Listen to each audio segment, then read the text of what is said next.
नमस्कार। आज की वीडियो में बात करेंगे ओस्टियोपोरोसिस के बारे में। ओस्टियोपोरोसिस एक ऐसी बीमारी होती है जिसमें हड्डियां कमज़ोर हो जाती हैं। आप सभी को पता है जो हमारी हड्डियां होती है वो हमारी बॉडी को मूवमेंट यानी कि गति प्रदान करने का काम करती हैं। हमारी बॉडी को एक स्पेसिफिक शेप यानी कि आकार प्रदान करने का काम करती हैं। और साथ ही साथ हमारे जितने भी इंटरनल ऑर्गन्स हैं, चाहे वो लंग हो, किडनी हो, चाहे वो लिवर हो, इन सभी को प्रोटेक्शन देने का भी काम हड्डियाँ करती हैं। अब आती है कि ओस्टियोपोरोसिस की जो समस्या होती है वो होती क्यों है। देखिए होता क्या है कि ओस्टियोपोरोसिस में जो हमारी हड्डियाँ होती हैं वो खोखली हो जाती हैं, जिस वजह से ये हड्डियां नाजुक हो जाती हैं। और इनके ऊपर जब प्रेशर पड़ता है, किसी वजह से कोई दबाव पड़ता है, या जब हम कोई चीज़ उठा रहे होते हैं या जब हमारे ऊपर कोई प्रेशर पड़ता है तो ये हड्डियां टूट जाती हैं। देखिए बेसिकली होता क्या है कि जो हमारी हड्डियां होती हैं, मैं आपको हड्डियों के बारे में बता देता हूँ। मान लीजिए मैंने एक हड्डी का एक टुकड़ा लिया यानी कि पीस ऑफ बोन ली मैंने। अगर मैं बात करूँ इसकी इंटरनल स्ट्रक्चर के बारे में तो हड्डियाँ जो होती हैं वो अंदर से पोरस होती हैं। आपको मैं फिगर बना तो बताता हूँ, ठीक है। हड्डियां जो होती हैं वो होती हैं थोड़ी सी पोरस। आपने स्पंज देखा है, ना, स्पंज होता है सूखता, ठीक है, जिसमें आप पानी सोख लेते हो। पानी जब सोख लेता है तो उसको दबा करके उसका पानी निकाल दीजिए तो आप देखेंगे कि वो जो स्पंज होता है उसके अंदर छोटे छोटे से छेद होते हैं। ऐसे ही छेद हमारी हड्डियों के अंदर यानी कि हमारी बोन के अंदर भी होते हैं, जिसे हम पोर बोलते हैं। एक्चुअल में जो छेद होते हैं वो इस वजह से होते हैं ताकि हमारी बॉडी जो हमारी हड्डियाँ हैं उनका जो वेट है वो कम रह सके और साथ ही साथ इसकी जो स्ट्रेंथ है यानी कि जो इसकी मजबूती है वो बढ़ सके, ठीक है। तो ये हड्डियां जो होती हैं वो पोरस होती हैं। अब सवाल आता है कि ये किसके अंदर ज़्यादा होती है ओस्टियोपोरोसिस की समस्या। ओस्टियोपोरोसिस की समस्या जो होती है वो बढ़ते हुए एज के साथ में होती है। जैसे कि आपकी जो एज बढ़ रही होती है, मतलब 40 हो गई, 40+ हो गई, 50 हो गई, ऐसे दौरान आपके अंदर ज़्यादा चांसेस बढ़ जाते हैं ओस्टियोपोरोसिस होने के, ठीक है। और अगर मैं बात करूं बुजुर्गों में यानी कि जो बूढ़े लोग हैं उनके अंदर ओस्टियोपोरोसिस की चांसेस बहुत ज़्यादा होती है। डिपेंड करता है कि उनकी जो बोन है वो किस तरह से बनी है। अगर हम इसकी बनावट के बारे में बात करें या किस चीज़ों से मिलकर के बोन बनती है तो इसमें दो चीज़ें इन्वॉल्व होती हैं। पहला होता है कैल्शियम, ठीक है, पहला होता है कैल्शियम और दूसरा होता है फॉस्फेट। फॉस्फेट बेसिकली फॉस्फोरस ही होता है जो फॉस्फेट के फॉर्म में इन हड्डियों के अंदर होता है, ठीक है। अभी जो हड्डियां हैं वो लगातार बनती यानी कि हमारे पूरे जीवन में हम जब पैदा होते हैं तब से लेकर के जब तक हम मर नहीं जाते तब तक ये हड्डियां बनती रहती हैं और ये टूटती भी रहती हैं। बेसिकली इसके लिए दो सेल्स जिम्मेदार होती हैं। मैं आपको बता दूं, पहली जो सेल्स होती है उसको बोलते हैं ओस्टियोब्लास्ट सेल्स, ठीक है। चाहे जो पहली सेल होती है उसको बोलते हैं ओस्टियोब्लास्ट सेल्स। ओस्टियोब्लास्ट जो सेल्स होती हैं इनका काम होता है हड्डियों का निर्माण करना, यानी कि जो ओस्टियोब्लास्ट सेल्स हैं वो हड्डियों को बनाती हैं। ये कैल्शियम को लेकर के हड्डियों को बनाती हैं, ठीक है। और जो दूसरी सेल होती है उसको बोलते हैं ओस्टियोक्लास्ट सेल्स, ठीक है। जो दूसरी सेल होती है उसको बोलते हैं ओस्टियोक्लास्ट सेल्स। ओस्टियोक्लास्ट सेल्स जो होती हैं वो हड्डियों को तोड़ करके इसके अंदर से कैल्शियम निकालती हैं और उसको ब्लड स्ट्रीम यानी कि ब्लड में भेज देती हैं ताकि ब्लड में यानी कि हमारे खून में कैल्शियम का लेवल मेंटेन रह सके। इसका मतलब ये हुआ कि अगर हमारी बॉडी को या हमारी बोन को ठीक ढंग से कैल्शियम का लेवल मिलता रहेगा, ठीक है, कैल्शियम का लेवल अगर मिलता रहेगा इसे तो ये हड्डियां जो है वो ज़्यादा मजबूत बन पाएंगी, है ना। ऐसे में हमें ज़रूरी है कि हम कैल्शियम का लेवल मेंटेन रख सकें ताकि जो ओस्टियोब्लास्ट का जो प्रोसेस है या जो ओस्टियोब्लास्ट सेल्स हैं ये ठीक ढंग से काम कर सकें और हमारी बॉडी में जो हड्डियां हमारी हैं वो ठीक ढंग से और ज़्यादा मजबूत बन सकें, ठीक। देखिए होता क्या है कि जो ओस्टियोब्लास्ट सेल्स हैं और ओस्टियोक्लास्ट सेल्स हैं इन दोनों का जो रेशियो होता है जब हम यंग एज में होते हैं, जो हम 30 के अंदर के होते हैं, मतलब कि जो यंग एज में होते हैं, जब हम जवान होते हैं बेसिकली, ठीक है। तो जवान जब होते हैं उस दौरान ये जो ओस्टियोब्लास्ट हैं और ओस्टियोक्लास्ट यानी कि हड्डियों के बनने और हड्डियों के टूटने दोनों का जो रेशियो है वो बराबर चल रहा होता है। यानी कि जितनी हड्डियाँ बन रही होती उतनी टूटती हैं और साथ ही साथ कैल्शियम निकलता है वो ब्लड में जाता रहता है।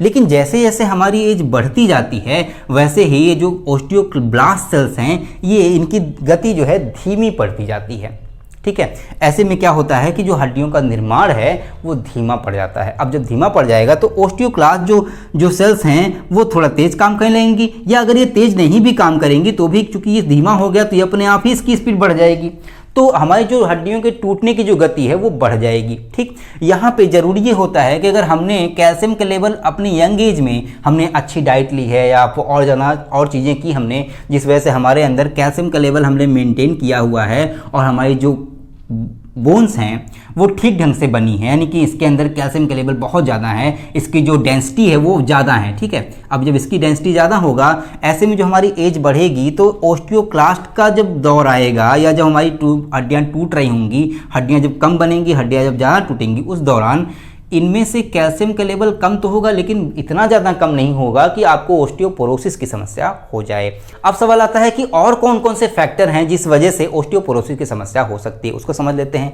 देखिए जो पहला फैक्टर है, इसमें पहला तो फैक्टर था ये ओस्टियोब्लास्ट और ओस्टियोक्लास्ट, ठीक है, कैल्शियम का फैक्टर था। दूसरा जो फैक्टर है वो है विटामिन डी का, ठीक है। बेसिकली जो विटामिन डी होती है इसको बोलते हैं कैल्सीफेरॉल। कैल्सीफेरॉल या फिर विटामिन डी जो होती है वो धूप से मिलती है, आप सभी को पता है, ठीक है।